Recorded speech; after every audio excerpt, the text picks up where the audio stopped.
What's up guys, welcome back to the channel, and today is an exciting day because yesterday we painted the engine bay and today it's done, right? Looking sweet. Painted this thing yesterday, it looks really good, super smooth, super shiny. It just laid out nice. There's something about fresh paint that just really gets me happy. So the problem is we don't have any engines, right? That's the problem. No engines. Actually, we have quite a few engines, but the VIPs decided on the Turbo B series. So yesterday, Eric pressure washed the subframe for this thing while I was painting this thing in the booth. So now we can take this thing back out of the booth, put it over on the lift, put the subframe back in it, and then we could shove a B18 in there. We're also gonna get everything set up for the turbo kit and stuff today, but hopefully by the end of this video, this thing's probably gonna be running, right? Because if we don't get this thing running in this video, or at least do something with it, then there's something wrong with us. And that might be true, but we're gonna get running this video. Let's go.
All right, boys, so making some good progress on this thing. Eric's been doing a good job. Are you hot? No. How many degrees is it out today? It's really cool. It was freezing this Yeah, it's freaking 89 degrees today, and he's wearing freaking sweats. And what's wrong? What's the matter with? For the weather. Something's wrong with this guy, but engine bay, man, the engine bay just looks so nice. So as you can see, we kind of chose to put this Arctic manifold on here, and also I spiced it up a little bit for you guys because I knew that other turbo wasn't going to spool. So locally on Facebook Marketplace, there was this turbo right here. So this is a Gen 1 Garrett GTX 2867R ball bearing turbo. So this thing is going to sound like a jet. It's going to spool freaking super quick, and this thing is going to make all the torque. And it's kind of funny because I was, I'm a Marketplace guy. I seen this thing a couple months ago, maybe a couple weeks ago, when we were tuning the red EK hatch, getting it ready to sell. I was like, this thing would, could go with a nicer turbo. So I saved it. I was talking to the guy, ended up not buying it. And then I showed Eric, I was like, hey, you should go buy this turbo. And he never went and bought it. And also it's a V-band. So his manifold wouldn't have worked for it anyhow. But I decided, I made a deal with the guy. He shipped it to me. And so now we have a brand new, basically sitting on a shelf forever, 2867. And this thing is going to be really spicy. But the problem is it's going to make lots of boost down low. Like this thing is going to be like torque machine, which is kind of cool. Because if we would have put this big giant turbo on here, it would have probably not spooled for a long time, which would have been fun. You get that delay, all of a sudden boost hits at the top of the RPM, you spin tire, you shift gear, you lag, spin tire again. It'd be kind of cool. Whereas this thing's going to feel like a turbo diesel truck, like pulling out of the stoplight, and it's just going to be like, and it'll probably spin tire like crazy too. So we'll see, but also we want to keep the rods inside here. So we'll play with some boost stuff on it to, we'll put a low spring in here. So Artec bottom mount turbo manifold, AC capable, beautiful manifold. Love this manifold. And a Turbo Smart wastegate. So that is kind of set up. Right now it's just a stock B18 B1 non-VTEC. We have an old distributor in here right now off a D series. We just want to start up right now because we want to hear it. yesterday I tapped the oil pan, so we welded a bung in there. We have a 10-amp drain already on there, and then as you can see, we have exhaust in the back. This is another exhaust that we had kind of laying around. So we're playing with some options, but I think right now we can pretty much hop in there, key on it, freaking start it, right? Yeah. Go start it. Fire it up. See what it does. First start, we just put the battery in it. We got fuel pressure gauge. It's on the harness that came with this car, so it is a VTEC harness, but it's on a chipped P28. But stock injector, all that other stuff. So I think we're ready. I'm ready for it. What did you got to push in the clutch? I don't hear fuel either. Maybe we're missing that. All right, so we tried cranking again. Nothing happened. But if you take a look at where we had that grounded right there, it's fresh paint. So fresh paint doesn't like ground. It doesn't ground through there. And then same thing with this guy right here. So this one, I just loosened it a little bit, but we're gonna grind off a little bit of paint around that, so that way we get a fresh ground, right? Right, Eric? Great grounds. Fresh ground.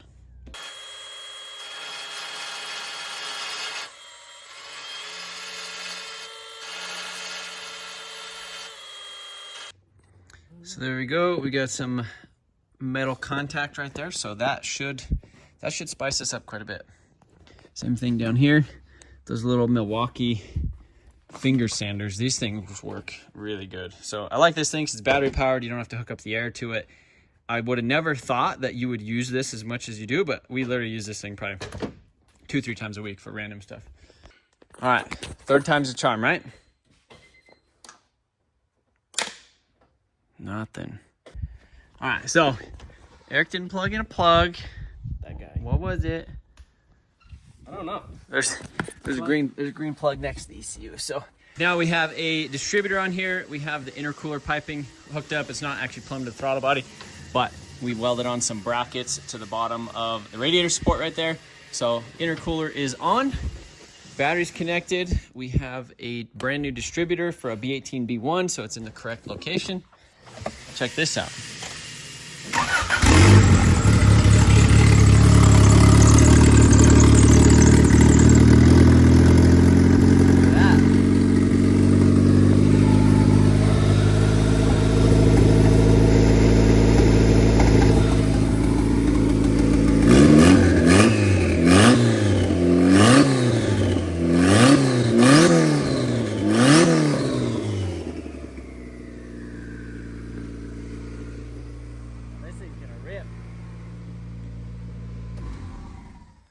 So right now it is on the stock injectors and the stock ECU, all that other stuff.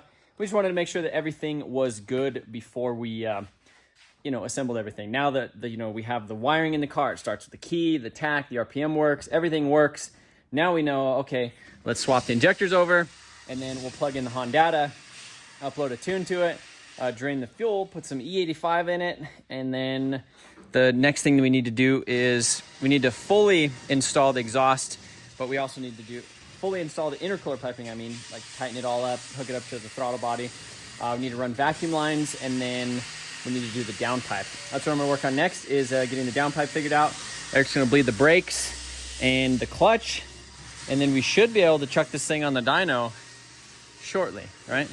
And then make some jams. So I just gotta figure out this exhaust. We'll go from there. We just got some intercooler piping buttoned up. Eric did the rear engine mount. We bled the brakes. We bled the clutch. Distributor is in. It fires up. It runs good. We need to do the injectors soon, but I just kind of took the turbo off of it because I actually wanted to install this little ring. So we had it set up. It's kind of a mock-up before. So this is the GTX 2867R ball bearing turbo. This thing's literally brand new, other than what we did and started it a little bit ago. So have these little rings that come with Artec turbo manifold, which is really nice. So the big side snaps up into the turbo manifold, and the little side just kind of, look at this, just kind of snaps in right there, and that will keep the turbo nice and centered on the manifold. Because when I was messing with it earlier, it was kind of sliding back and forth, and if you've ever messed with like V-band flanges, sometimes they'll kind of slide back and forth, and you could get them misaligned and they won't seal up properly. Whereas you put this thing in there, it's just the perfect connection. So I wanted to pull that off, do that, clock the turbo a little bit differently. in order to mess with the downpipe. So downpipe is kind of a challenge. Obviously, with the Artec turbo manifold, you can run AC. It's a stainless tubular investment cast manifold, so it mimics like an OEM style turbo manifold. So like imagine if Honda was going to design a turbo manifold to run a Garrett GTX 28 with a V-band housing. This is literally how they make it. So super awesome, and you can run AC. So we have to have a tight radius downpipe. So right here, this is actually the downpipe off of Rudnick's CRV, because this manifold is actually off of Rudnick's CRV, and we actually made a deal on the CRV, so I essentially bought it back from him. And so yeah, CRV is mine now, so we kind of robbed some parts from it for this build, which is good, and we'll work on that CRV in the future. We'll figure out what we're going to do with it. The engine basically just needs rebuilt. So not messing with that right now, but I'm going to go ahead and stick the turbo manifold back up there, and then the downpipe is pretty close. All we have to do is weld the V-band on it and then hook it up right there, and then we should have a full exhaust on this thing. And yeah, then it's time to drive it. I'm excited to drive this thing. It's gonna rip.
All right, so downpipe is in there, ready to go. It's all bolted in. Looks pretty decent overall. So it comes down flex pipe. We have wideband right there. 3-inch to, I believe this is like 2 1/4-ish, something like that. So we kind of neck it down right there with a V-band.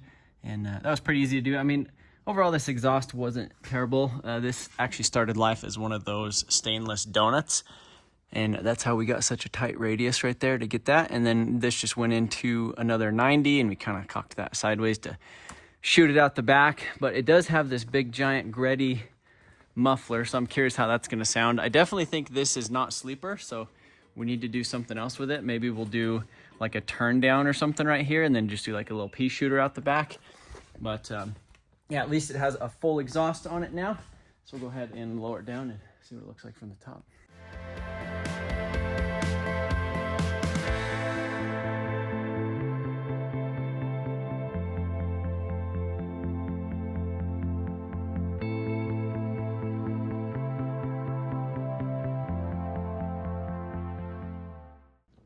All right, boys, so we made some good progress on the intercooler piping because we got it done. So downpipe, you can see we rerouted the oil drain. So we have a 90 here and a 90 here. Previously, we had a 45.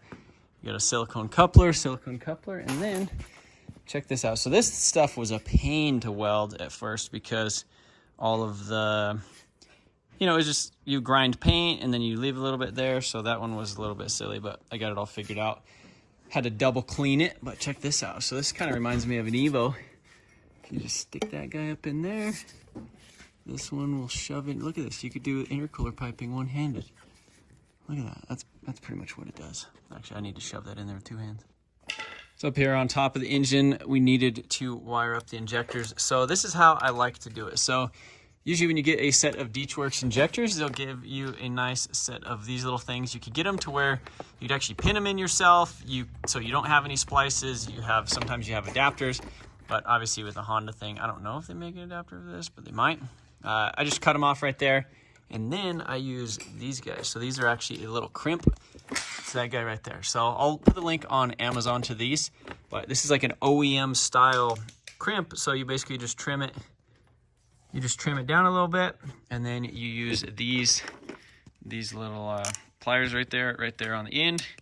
Give it a nice little crimp. It does the shielding as well as the thing at the same time, and it just turns out real nice. Then you just take a little bit of heat shrink, slip it down on there. Grab your little, this little guy found this in a car. I wonder what they were doing with it. What do you think they were doing with this?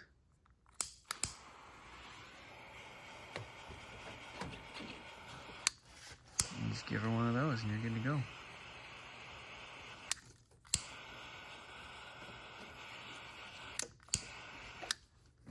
Done. Tune is on. Look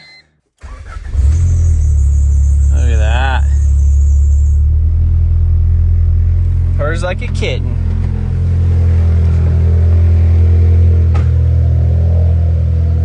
So the exhaust doesn't sound too bad. But I already started it and I revved it. The turbo sounds like spicy. It sounds like it's making boost, just revving it.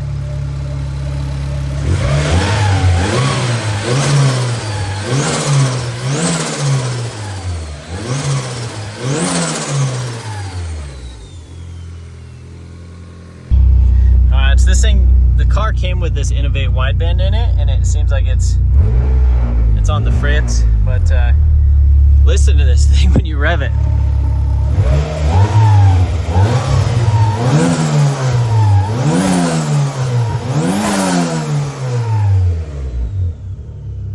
Sounds decent.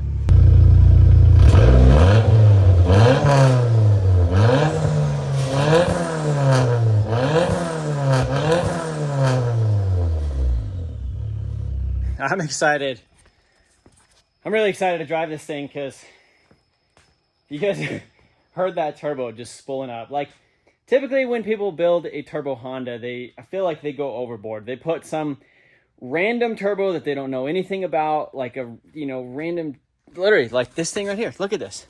This is what people put on there, which this is like some, TO4E, T3, T4, universal, like 57 trim, whatever it is. They'll just put it on there and hope that it works, and typically they do, but they don't make as much power or boost sooner. Whereas like this Garrett, we know exactly what it is. This thing should support about 450 to the crank. Absolutely freaking rip. And you guys heard it. It's probably making like a pound or two of boost, just revving it like that, which is pretty crazy. For this thing being B18, stock compression, stock cams, stock everything. So I'm pretty excited. Obviously, we have a couple more buttoning up things to do before we actually get it on the dyno. Currently, it is on pump gas, and we need to hook up like the vacuum lines. We're going to put E85 in it. We need to run the little air filter intake and all that stuff. But yeah, overall, I put some coolant in it, so it's doing that. We got to hook up the radiator fan. I haven't let it run that long, but overall, I'm pretty freaking excited to get this thing on the dyno. I know for sure it should make 300 horse, somewhere in there, probably a little bit more. And 300 horse in this car is absolutely going to rip. But yeah, let me know what you guys think about this thing. If you're stoked about the possibility of winning this thing by becoming a member on motionautoTV.com. So we have $10, $20 a month, and $50 a month memberships. Also, if you are currently a member, you're automatically entered for a chance to win this thing. This is our giveaway for September. So if you're not a VIP, join the VIP, and you'll automatically be entered for a chance to win this car, $5,000 in cash, or we will literally ship your project car out to our shop in Colorado, and I will help you build it with a $5,000 budget. If any of those things sound cool to you, join the VIP. Appreciate you guys watching this video. Let me know what you think of the Sleeper Civic. See you later.